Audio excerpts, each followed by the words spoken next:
Welcome back to another technical deep dive here in the Debug Zone.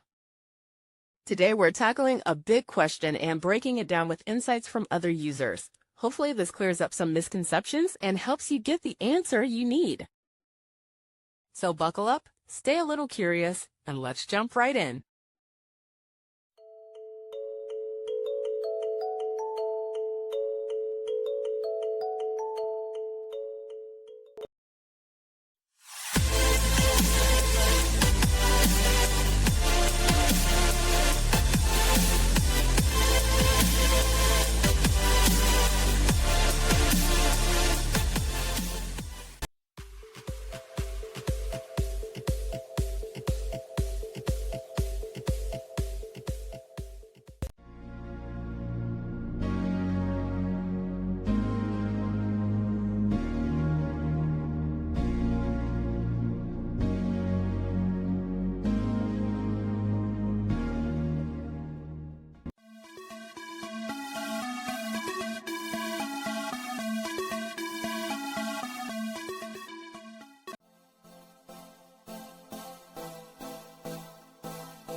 And that's a wrap.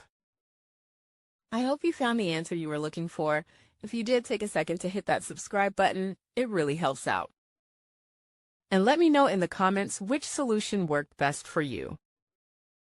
See you next time in the Debug Zone.